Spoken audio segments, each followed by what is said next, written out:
So if you want to type the euro symbol anywhere on your Windows computer, simply press and hold the Windows button on your keyboard and then quickly press the period button, and that's going to bring up this little window.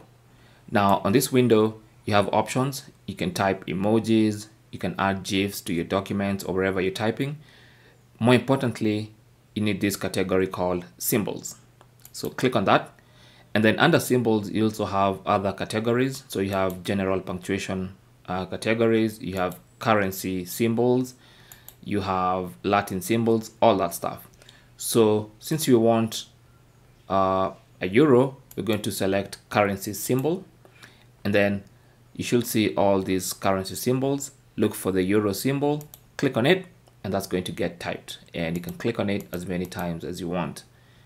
And that is the easiest way of typing the euro symbol anywhere on your Windows computer. It could be in a Google Docs document, it could be in Microsoft Word, it could be somewhere in a website when you want to type something.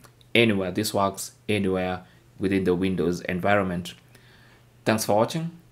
Leave your comments and questions down below, and good luck.